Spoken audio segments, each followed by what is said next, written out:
Lorsqu'Éliézer demanda à Dieu de lui présenter la fille qui devait être donnée à Isaac, il demanda un signe. Que la jeune fille à laquelle je dirai penche ta cruche, je te prie, pour que je boive, et qui répondra bois, et je donnerai aussi à boire à tes chameaux, soit celle que tu as destinée à ton serviteur Isaac. Et par là je connaîtrai que tu uses de bonté envers mon Seigneur. Genèse 24, 7, 14. Ici, le serviteur d'Abraham fut envoyé pour trouver une épouse pour Isaac. Abraham avait prié et demandé à Dieu de diriger son serviteur vers la personne de son choix. De même, le serviteur Éliézer, qui était au service de son maître, se mit à prier, jusqu'à ce qu'il arrive au village où habitait Rebecca, et il l'a mis à rude épreuve en disant à Dieu que la jeune fille à laquelle je dirai « Penche ta cruche, je te prie, pour que je boive, et qui répondra « Bois, et je te donnerai aussi à boire à tes chameaux, soit celle que tu as destinée à ton serviteur Isaac, et par là je connaîtrai que tu uses de bonté envers mon serviteur. » C'était vraiment un test difficile. Éliézer ne veut pas se laisser impressionner ou gouverner dans son choix, par l'apparence de la personne ou de sa famille, mais il veut être conduit par le choix de Dieu. Ainsi, en relation avec nos besoins ou nos plans, nous pouvons aussi demander un signe et nous pouvons attendre patiemment jusqu'à ce que ce signe soit accompli.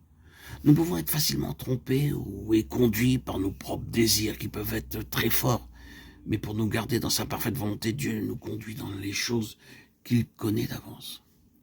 J'annonce dès le commencement ce qui doit arriver, longtemps d'avance ce qui n'est pas encore accompli. Je dis, mes arrêts subsisteront, j'exécuterai toute ma volonté. Ésaïe 46, 10. C'est donc pour nous une garantie, une sécurité de laisser Dieu prendre entièrement en charge nos projets, nos plans, nos intentions. Que le Dieu de paix qui a ramené d'entre les morts le grand pasteur des brebis par le sang d'une alliance éternelle, notre Seigneur Jésus, vous rende capable de toute bonne œuvre pour l'accomplissement de sa volonté. Et fasse en vous ce qui lui est agréable par Jésus-Christ, auquel soit la gloire au siècle des siècles. Amen. Hébreux 13, 20, 21. Le nom de notre Seigneur Jésus-Christ devait être hautement glorifié et magnifié par la chose pour laquelle nous cherchons à connaître la volonté de Dieu, selon ce qui est écrit. Le Seigneur Jésus-Christ, à qui soit la gloire pour l'éternité. Ainsi, nous devons dire par la foi, « Oh Seigneur, si j'épouse cette personne, ton nom sera-t-il glorifié ?» Ne vous laissez pas diriger par vos sentiments, par vos émotions, par les apparences extérieures ou par ce qui vous attire, mais laissez-vous conduire par la sagesse de Dieu. Seigneur, si j'accepte tel conseil, telle suggestion, ou si je m'engage dans tel ou tel plan, ton nom sera-t-il hautement glorifié? Faites de cela une pratique en cherchant de cette manière la volonté de Dieu afin de recevoir les évidences ou les preuves de la connaissance de sa volonté. Vous en recevrez une très grande bénédiction. C'était le privilège le plus grand pour l'Israélite, pour le croyant de l'Ancien Testament, que de s'approcher du souverain sacrificateur pour obtenir la connaissance de la volonté de Dieu.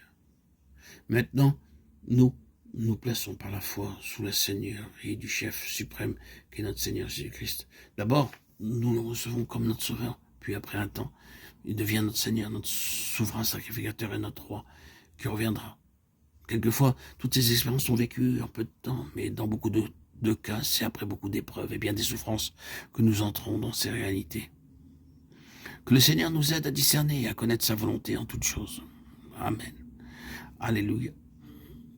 Gloire à Dieu au plus haut des cieux et paix sur la terre aux hommes qu'il aime. À toi, Seigneur, tout honneur, toute gloire pour les siècles des siècles. Alléluia.